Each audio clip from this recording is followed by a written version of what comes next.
쇄신에 돌입한 국민의힘 선대위는 주요 관계자들이 모두 전격 사의를 표명했다고 밝혔습니다. 민주당 이재명 후보는 주가지수 5천 시대를 향해 나가자고 강조했는데 앞으로 정책 가다듬기에 더욱 주력할 예정입니다. 국회 취재기자 연결합니다. 박석영 기자. 네, 국회입니다. 윤석열 후보의 지지율이 떨어지는 가운데 오늘 국민의힘 김종인 총괄선대위원장이 쇄신을 선언했는데요. 선대위 주요 관계자들이 조금 전 윤 후보에게 사의를 표명했다고요. 네, 조금 전 국민의힘 선대위는 쇄신을 위해 김종인 총괄선대위원장을 비롯해 상임선대위원장 등 주요 핵심 관계자들이 모두 후보에게 일괄 사의를 표명했다고 밝혔습니다. 위기 상황을 타개하기 위해 사실상 해체 수준의 개편을 한 뒤 선대위를 재정비하자는 뜻으로 해석되는데요. 다만 이와 관련해 김 위원장 측은 YTN과의 통화에서 김 위원장의 사의 표명은 사실 무근이라는 취지로 답해서 현재 혼선이 빚어지고 있습니다. 김종인 총괄선대위원장은 조금 전 당사에서 윤 후보와 만나 이야기를 나눴는데요. 당사에서 기자들과 만나서는 윤 후보가 상황이 갑작스러운 만큼 심정적으로 괴로워 보였지만 오늘이 지나고 나면 정상적으로 진행될 것으로 생각한다고 말했습니다. 들어보겠습니다.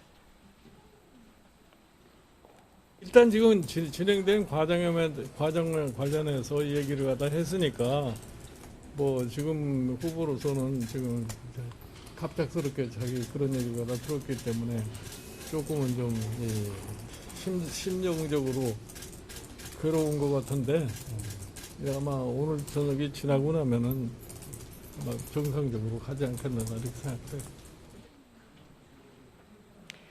앞서 국민의힘 김기현 원내대표와 김도읍 정책위의장 역시 백의종군으로 민심 바닥부터 훑겠다며 공동선대위원장 자리와 당직을 모두 내려놓겠다고 밝혔습니다.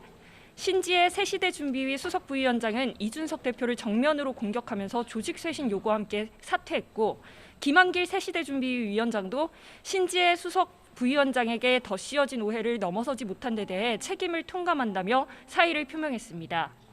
김종인 총괄선대위원장은 오늘 아침 회의에서 선대위 6개 본부장 전원 사퇴를 포함해 선대위 전면 개편을 선언했고 이준석 대표와 논의하며 쇄신해 나가겠다고 말했습니다. 이준석 대표는 기자들과 만나 조건부나 예측에 따른 발언은 자제하겠다면서 모든 구성원이 엄중함을 이해하고 행동해야 한다고 말했습니다. 윤 후보는 오후에 예정됐던 일정을 취소하고 당분간 일정을 잠정 중단하기로 했고 당사에서 기자들과 만나서는 상황과 관련해 아무런 답변도 하지 않았는데요. 다만 신지혜 수석 부위원장 사퇴와 관련해서는 SNS에 글을 올려 애초 없어도 될 논란을 만든 자신의 잘못이라며 청년 세대에 큰 실망을 준 것을 자인한다고 밝혔습니다. 상황이 불거지기 전인 오전에는 이 후보와 나란히 증시 개장식에 참석해 최근 발표했던 주식시장 선진화 공약을 다시 한번 확인했습니다. 들어보겠습니다. 뒤떨어진 정치 경제 시스템이 코리아 디스카운트의 주 원인이 되고 있는 것도 사실입니다. 국민의 이 노후 대비 자금이 자본시장에 투자되어 그 결실을 국민들이 고스란히 누릴 수 있도록 관련 제도와 세제 혜택이 잘 정비되어야 할 것입니다. 네, 민주당 이재명 후보는 내일 새해 기자회견을 하면서 이 비전 정책 발표에 더욱 주력한다고요. 네, 이재명 후보는 오늘 오전 증시 개장식에 참석해 자본시장 투명화와 신속한 산업 전환으로 주가지수 5천을 향해 나가자고 밝혔습니다. 들어보겠습니다. 다수의 이제 소액 투자자들께서 우리가 대주주나 이 시장의 강력한 힘에 의해서 피해를 입는다라는 생각을 하지 않게 하는 게 정말로 중요하겠다는 생각이 듭니다. 5천 포인트 시대를 향해 가는 그런 원대한 대장정이 현실화되기를 기대합니다. 이후 특별한 공개 일정은 잡지 않았고 저녁 늦게 2차례 방송 인터뷰만 잡혀 있는데요. 숨을 고르면서 정책 가다듬기를 하는 모습입니다. 그동안 선거대책위원회 쇄신을 통해 집토끼를 잡는 데 주력해왔다면 새해부터는 이같이 비전과 공약 경쟁에 집중할 것으로 보입니다. 내일은 기아자동차 공장에서 새해 기자회견이 예정돼 있는데요. 경제정책 기조인 전환적 공정성장을 강조하려는 의도로 풀이됩니다. 수도권을 포함한 주택 공급 정책도 조만간 발표하면서 중도층 표심 잡기에 힘을 쏟을 계획입니다. 예, 제3지대 후보들도 틈새를 파고들고 있습니다. 역대급 비호감 대선이라는 평가가 나오고 있는 가운데 국민의당 안철수 후보의 지지율이 약진했다고요? 네, 여론조사 그래프를 보면서 지지율 추이를 좀 살펴보겠습니다.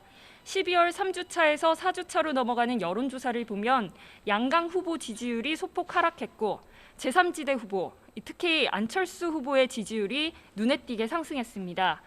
이렇게 국민의당 안철수 후보 몸값이 높아지면서 단일화 이슈도 함께 떠올랐는데요.